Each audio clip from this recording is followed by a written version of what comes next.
Hello everyone, welcome to another episode of Living History, and thank you to everyone who has been tuning into the podcast. I'm absolutely loving making these podcasts and bringing you these fascinating chapters of Australian history, and thanks to everyone who tunes in and sends me feedback. I love getting your feedback. Keep sending it in. Visit the Facebook page, visit the page notes for the podcast, and keep sending me that feedback because I love it. Someone who sent me some feedback recently was Scott Thompson. So g'day Scott, thank you for listening to the podcast, and thank you also for joining us on the Matt McLaughlin Battlefield tour of the Western Front for Remembrance Day this year. It's going to be fantastic. What a great tour. Hopefully I'll be over there for that one. One I'm definitely going to be over there for that I'm really looking forward to is Anzac Day in a few weeks. We've got a few hundred people we're taking over there. It's going to be incredible, the centenary of the Battle of Villers-Bretonneux, so I can't wait for that one. I hope everyone listening had a great Easter. I hope, like me, you ate way too much chocolate, but I guess that's what Easter is all about. And I hope you got to catch up with friends and family. It's a really special time of the year. Today on the podcast, what are we doing? I'm getting out of the studio. I'm not going to be stuck in the studio talking to someone in an interview. I'm getting out and about. A few weeks ago, I was really fortunate to get out to Temora in central New South Wales, and I went to the Temora Aviation Museum. It used to be a flying school during the Second World War, and now it is, for war geeks and for aircraft nerds like me, one of the best museums in Australia. They've got an incredible collection of aircraft dating from World War II onwards. They've got jets, they've got Spitfires, they've got everything out there. And the best part is, they all fly. It's an incredible institution. Flying Spitfires, flying aircraft, flying Tiger Moths, flying jets.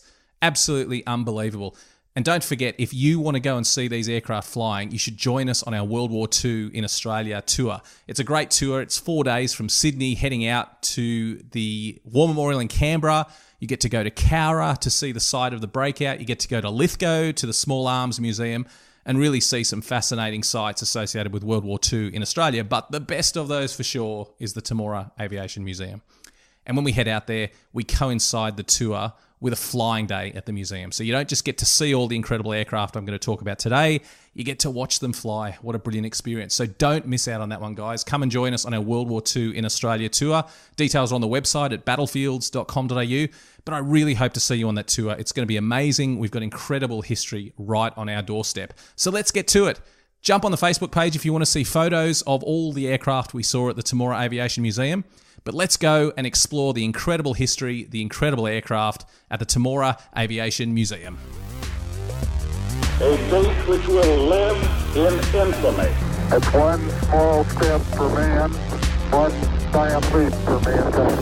Well, may we say, God save the Queen, because nothing will save the Governor General. There's a second plane just crashed into the World Trade Center. I think we have a terror attack. This was our finding tower. Well, I've just arrived at the museum. There's a collection of hangars around us, a collection of old buildings. They look like they date from the Second World War, and I'm just on my way inside to meet Malcolm, one of the volunteers here, who is going to show us around, show us all the aircraft, and hopefully some interesting behind-the-scenes stuff. So, Malcolm, what room are we standing in now? Well, we're standing in a replica of the old barracks that was used to house trainees from Elementary Flying Training School number 10 at Temora. We're just on our way into this room, which I did say was a replica. We just passed actually through the original guardhouse, which was up closer to the main road, and when we opened this as a museum in around 2000, we had the guardhouse moved down here and restored. So the guardhouse now is our entry foyer and gift shop, and it is part of Elementary Flying Training School number 10. So tell us about that. Elementary Flying School number 10. How many people moved through here? Was this a big school? I mean, what was the purpose and what's the history of that school? Well, in World War II, there was an organisation called the Empire Air Training Scheme, which was started in UK and operated in England and its colonies, as they were called in those days. And Temora was part of that Empire Air Training Scheme. Temora was known as Elementary Flying Training School number 10, and it was the biggest flying training school in Australia. Around 800 students a month came through this place to learn to fly. 800 a month? 800 a month. It was an enormous, it was like a village. And of those students, Temora eventually put in just over 2,500 pilots into the air for the war effort. So it was a big effort. So were these pilots, were they going on to fly fighters and bombers? Were you specialising in one specific type of aircraft that they were then going on to fly during the war? How did it work with the pilots once they left here? Well, no, we didn't train them in any specific role. Temora was used to train pilots, to teach them to fly. And once they had established those skills, then they would have moved on to another flying training school which operated an advanced trainer. The aircraft used in elementary flying training school 10 for teaching students to fly was the Tiger Moth, which most modern cars could outrun easily.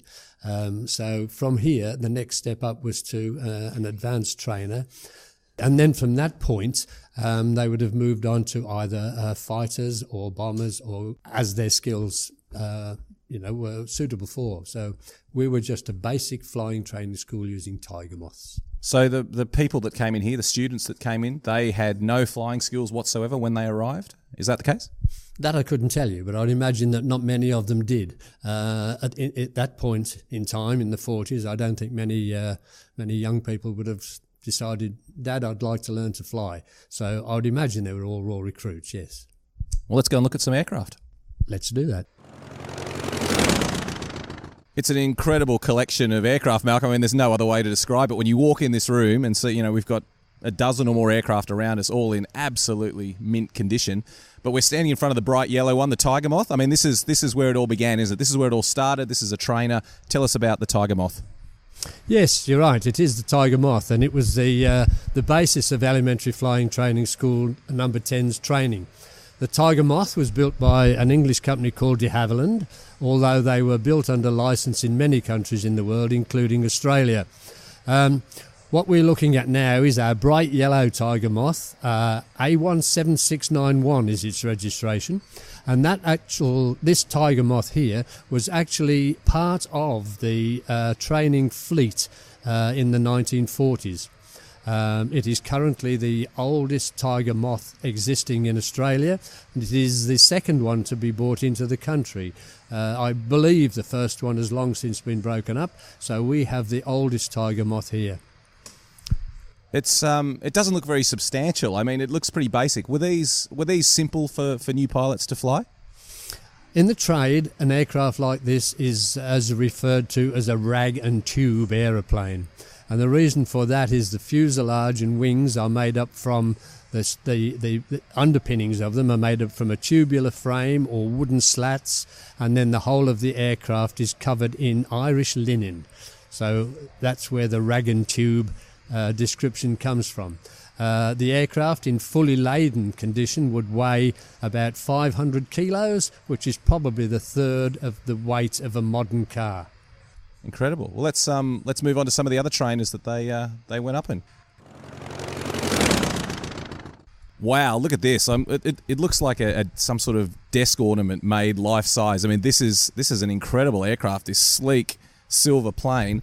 What's this aircraft? What was it used for? And tell us about this one, Malcolm.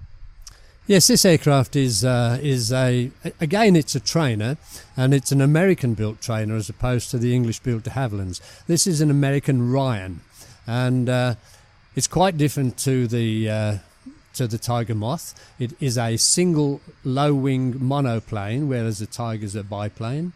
The fuselage that we're looking at on this aircraft here, that's the body of the aircraft, is aluminium skinned. So it's not the old Irish linen. Being an aluminium skinned aircraft here, as this one is, it's able to be highly polished, and as you say, it is a desk ornament, but a pretty big one. The aircraft is much more than an ornament. It is quite a good performer. It's a sleek little thing. It's powered by a 6-litre inverted 4-cylinder engine, which is supercharged, which for its day was quite good. Australia didn't get many of these Ryans. I believe that we only had 45 of them, but they were used extensively in Europe, I believe. I've heard that the aircraft was such a good performer that some countries, for Holland, for example, did consider arming them as fighter aircraft, but I don't believe they ever did that. To me, one of the gorgeous things about this aircraft is its classic design. It's very Art Deco in appearance, and craftsmanship in the building is evident right through from the laminated wooden propeller right through to the tail of the aircraft. It's a gorgeous little aeroplane. It certainly is. What a wonderful piece of history. We're standing in front of the Boomerang now, and I mean, just a gorgeous little aircraft, beautiful proportions. Tell us about the history of the Boomerang and this aircraft specifically. The Boomerang came about because of the Wirraway's inadequacies as a fighter. The Wirraway was really the next step up from training, and it was an advanced trainer. It was never ever designed to be a fighter aircraft, but of course we found ourselves under attack. So there were efforts made to arm the Wirraway, which were quite unsuccessful. So the Commonwealth Aircraft Corporation were asked to design and build a dedicated fighter aircraft to defend us, to defend Australia. And what they came up with was quite amazing. Within 16 weeks of receiving that order, the aircraft was designed and built and put into the air in serviceable condition within 16 weeks. Within 16 weeks from conception to flying, basically. From conception to flying, we had the aircraft in the air.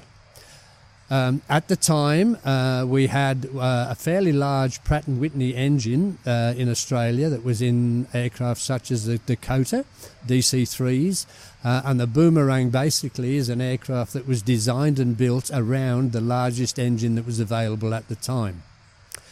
The aircraft is fitted with 4 machine guns, 2 in each wing, plus 20mm cannons in each wing. So she is in fact a proper fighter aircraft. CAC built 249 of them, and I do believe that this is perhaps the only one that still exists and is in serviceable condition in its original sort of condition. In fact, i.e. a single-seater fighter. I believe there is another one that has been modified to carry a passenger for joy flights, but our Boomerang is an original single-seater fighter Boomerang. How did these Boomerangs go when they came up against the might of the Japanese air power?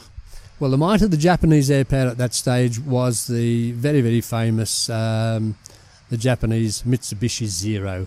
And despite our Boomerang being a very, very good low-level aircraft, it did suffer from engine power loss at altitude. So at that, because of that, obviously the Zeros had the advantage at altitude, so they could outclimb the Boomerangs and attack them from above. And this aircraft specifically, do we know the history of this plane and where it served and how it came to be in the museum? This particular aircraft was actually bought by a teenager who decided that he was going to try and rebuild the aircraft and maybe use it as a static display. But the more he got into it, the more he became enthused with it and wanted it to fly again. So from the date of him buying this as a young teenager, it took him, I believe, 26 years of dedicated effort to get the darn thing back in the air. So it is a credit to Matthew Denning, the young man that rebuilt it, and he still comes and flies it for us. Well, he's done a magnificent job. It's in absolutely beautiful condition. And what just a gorgeous plane. I love it. We're standing next to the Lockheed Hudson bomber. And it is the only Lockheed Hudson bomber that is left in operational condition in the world. So this is a very, very rare machine. Of the 2,941 that produced by the Lockheed Company in America, we now have the only flying example in the world. We're very proud of that fact, and we keep it in very, very good condition, and it is called upon quite regularly to demonstrations and air shows throughout the country. The Lockheed Hudson bomber was really never going to be a bomber. At the stage when England was flat out defending its own country and its allies, against the might of the German Empire, bombers in England were being, as you can imagine, knocked out of the sky in very large numbers. America was asked if it could supply a bomber. I think the UK authorities would have been very surprised when they said, yes, we can. When do you want it? We've just about got one ready to go. But the reason for that is the Lockheed company were about to release the new airliner, which was going to be called a Lockheed 14. It's a twin-engined aircraft with two 1,200 horsepower radial engines, and it was going to be the bee's knees of the airline system. Instead of producing them as airliners, Lockheed produced 2,941 in Lockheed Hudson format. To do that, they changed the flooring and incorporated a bomb bay to carry bombs, and they introduced a rotating gun turret almost on the tail of the aeroplane and fitted two machine guns up in the nose.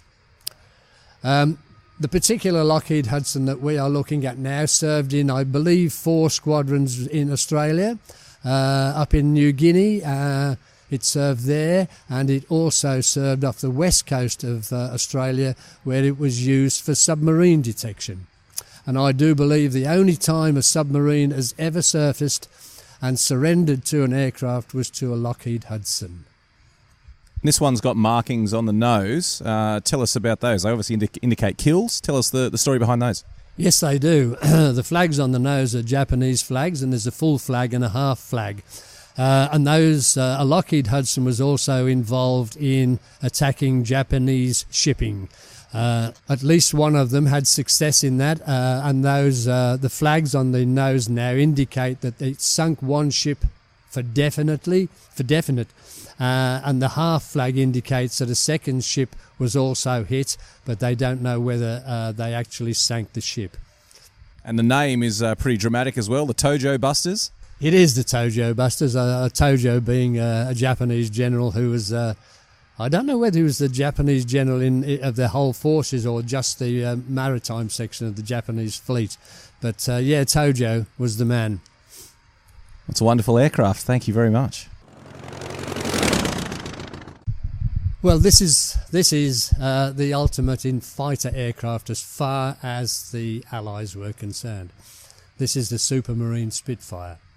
The particular Spitfire that we are standing in front of at the moment is a Mark 8 Spitfire, and it has a particular livery that is dedicated to one of Australia's top fighter aces. 357 Squadron operated Spitfires out of Darwin. The Spitfire is a very sleek, very fast fighter aircraft, an incredibly agile machine powered by a 1,700 horsepower Rolls-Royce V12 Merlin engine. One of the guys from 357 Squadron that used to fly such a beast was a man called Bobby Gibbs. And Bobby Gibbs, he was a bit of a rogue, but he was perhaps one of the best fighter pilots that we saw in Australia in World War II. Bobby painted the teeth like a shark on the front of his Spitfire. It didn't go down well, I don't think, with the English authorities. It was very American. But eventually, I believe the whole of 357 Squadron had the teeth on the front. So they called the squadron the Grey Nurse. So our Spitfire that we're looking at here now has the teeth and the markings Grey Nurse on it. And it also has the registration number RGV and an ace on the tail. When we bought this particular Spitfire, there were no markings on it, as it had never been used in anger, this one. It was an engineer's training aircraft that was used in Technical College in Sydney. So we were able to dedicate this particular aircraft to Bobby Gibbs. So the RG on the side stands for Robert Gibbs, the V for victory, and the ace of cards, the card Ace of Spades on the tail indicates Gibbs's status in his squadron and indeed in the Australian RAAF. At the point, Bobby Gibbs was still alive. He was an old man, probably in his 80s, when we completed this aircraft. So we managed to get Bobby back here and reacquaint him with an aircraft of the type that he flew successfully in the defence of Australia. So that's one thing that we could do in our museum. We can honour those that helped us out in a hell of a big way. It's a wonderful story, and they're just such a wonderful aircraft, aren't they? Every time I'm close to a Spitfire, I just note, firstly, they're very, very small. They're not a big aircraft, but this one's appropriate that it's named the Grey Nurse, like a shark, because they look like a shark. They're so sleek, just a beautiful design, just a beautiful aircraft all round. They do, actually, and they are. And part of that comes from the fact that many, many years ago, a Frenchman by the name of Jacques Schneider decided that aircraft, this is going back into the early 1900s, decided that aircraft were going to be the next major form of transport, but he also thought they were going to take up an awful lot of space in landing and taking off. So he offered a big prize at the time for a company that could build the fastest seaplane in the world. So hence the name Supermarine, which built the Spitfires. Supermarine entered that contest along with America, France and Italy, and tried to build the quickest seaplane. The prize was going to go to whoever could win that prize 3 times in a row. And it eventually went to England, the Supermarine Company, in 1931 with an aircraft called an S6B.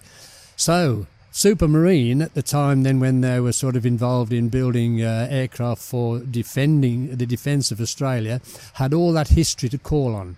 They had not only the ability to build fast, streamlined aircraft, but they had also had great cooperation during those times with Rolls-Royce, who were building very, very powerful engines to contest that trophy.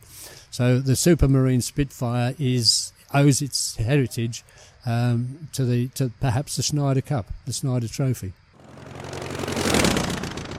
I'm just looking in the cockpit now of the Spitfire, and firstly, you would not have wanted to be tall. It's a fairly cramped environment, but again, so basic. I mean, I know this is a World War II aircraft, but just simple, beautiful in its simplicity.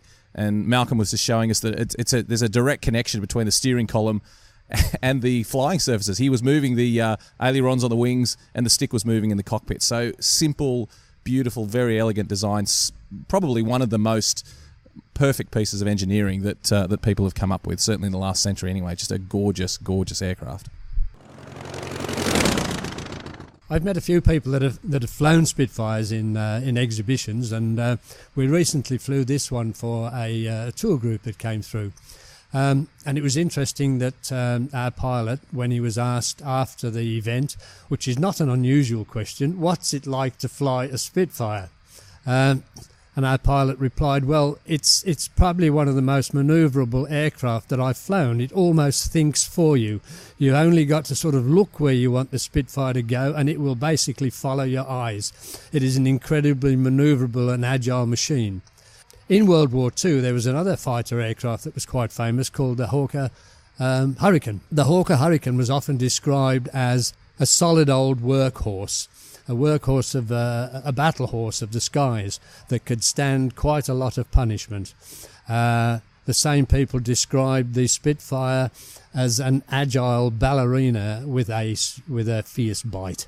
Well, I know the Spitfire gets all the glory during the Battle of Britain, but I think we would be looking at a very different outcome if it hadn't been for the good old Hawker Hurricanes as well. I'm sure of that. But as you say, the Spitfire seems to be in the right place at the right time. Well, this is our other Spitfire. This is our Mark 16, which mechanically is very, very similar to the Mark 8 that we previously described. It's powered by a 27-litre Rolls-Royce Merlin engine, putting out about 1,700 horsepower. And I think I said that the Mark 8 Spitfire had never been used in anger, but it had been. Its livery was in honour of a guy that did see service in Australia in a very effective way. This particular Spitfire here did see service in World War II. I believe it was involved in 12 missions, and I believe it was used for strafing German convoys. After that, MGM, the film company, bought it, and they used it in a couple of their movies. There's a movie called Reach for the Sky, which was a Douglas Bader movie, the story about Douglas Bader. And then it was used in the movie The Battle of Britain. So it is not only a war hero, this one is a film star. We're standing in front of a Gloucester Meteor F8. The Gloucester Meteor F8 was the first jet-powered aircraft on the Allies' side to see military service. The Gloucester Meteor F8 was flying in World War II, and one of its roles was in the interception of German V1 missiles. The German V1 missile was a flying bomb, and the Gloucester Meteor, being a jet-powered thing, could actually intercept them and deflect them off course. They were a pilotless aircraft, the V1 was. So the pilot of the Gloucester Meteor could actually, by using his wings under the wings of the flying bomb, deflect the V1, and hopefully then it would have fallen on a less populated area. But this particular one now, the F8 that we're looking at, is called Hailstorm. And it is in honour of a guy called George Hale, who came from Tasmania.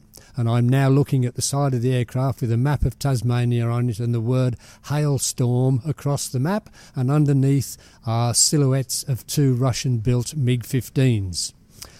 In 1953, George Hale was involved in what I believe to be Australia's last air-to-air dogfight, in which George was talented enough, fortunate enough, lucky enough, or perhaps a combination of all three, to engage 2 Russian MiG-15s and to make a definite kill on one of them with a possibility on the other.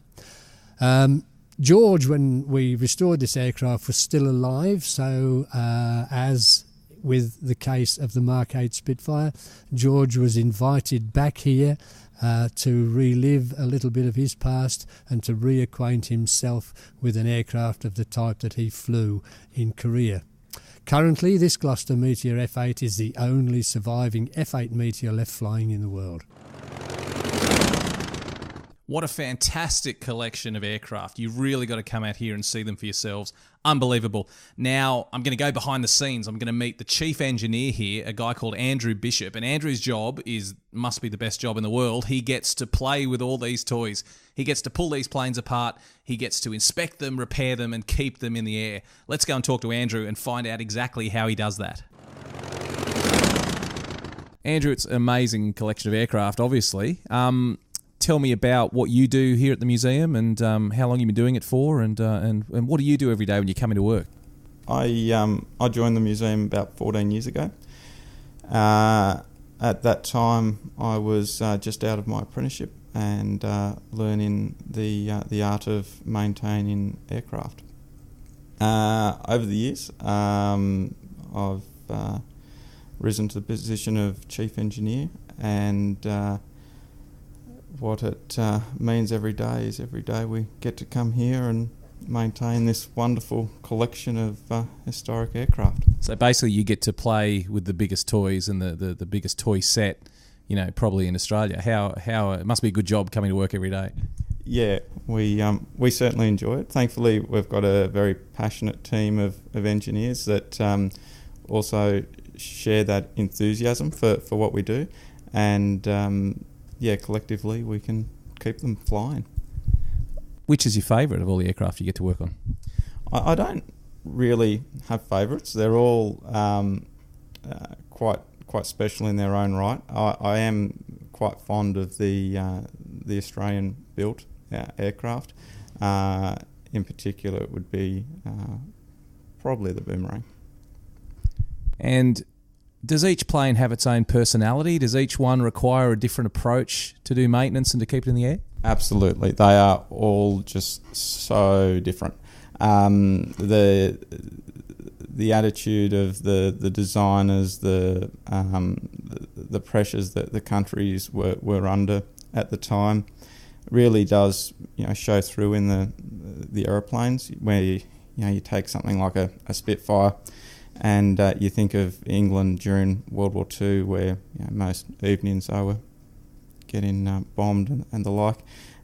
So they didn't have the luxury of production lines. So no two parts on a Spitfire are the same, and you can't take one part from one and fit it to the other. So it can make our job very challenging. And on the other hand, you've got American-made aircraft, which were built in massive factories, massive production lines, and you can get aircraft parts that are probably 3 years separation on the production line, and bits just bolt on and do up and work.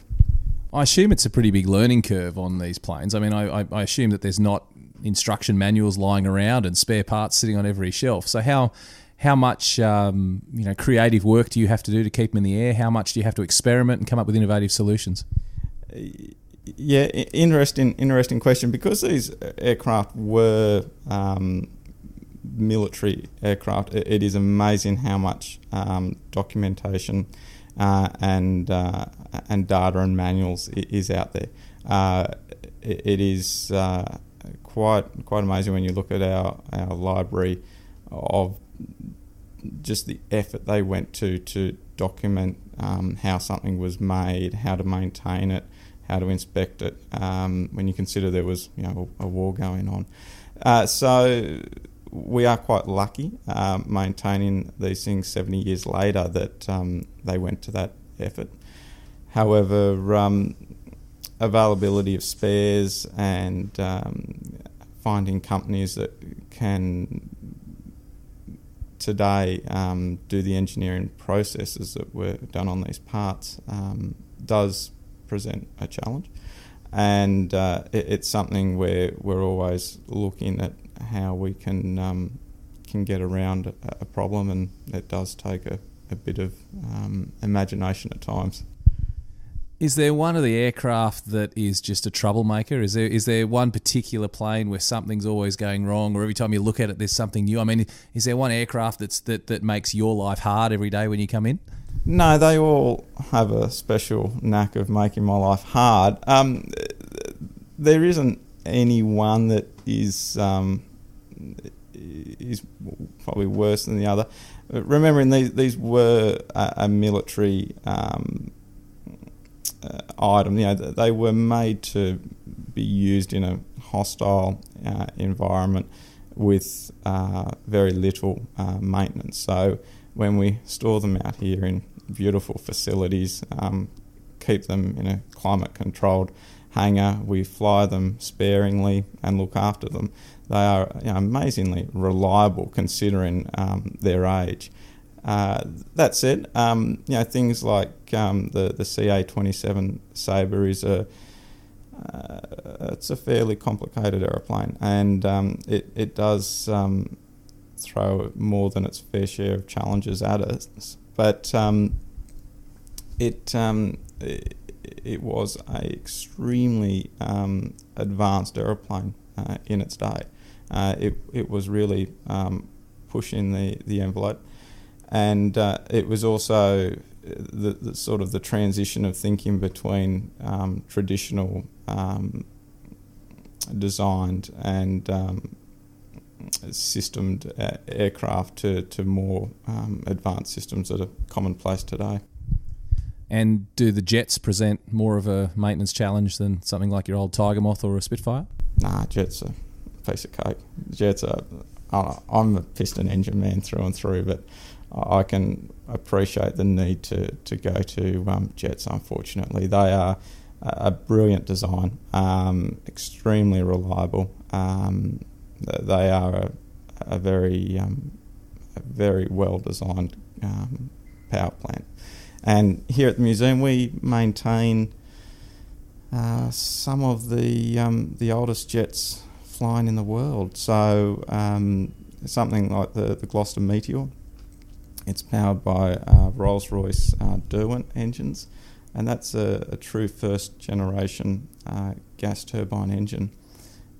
So you're talking mid wartime, so 42, 43 sort of design there, and it's a beautiful engine, extremely reliable, and just gives no problems whatsoever.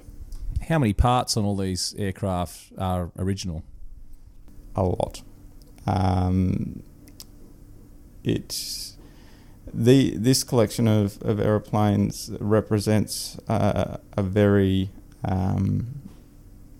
original collection of aircraft. So you have aircraft these days which have been rebuilt or restored from wrecks during World War II or the like.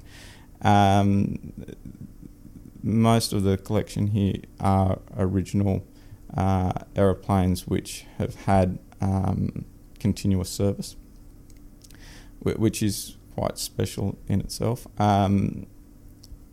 Both our Spitfires, for instance, are pretty much completely original aeroplanes, down to original inspector stamps and part numbers in skins aircraft, which it's getting rarer these days.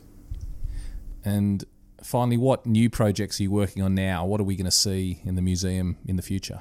Yeah, in the future we've got a Cessna A37B Dragonfly, which we're putting the finishing touches to. So ex-Vietnam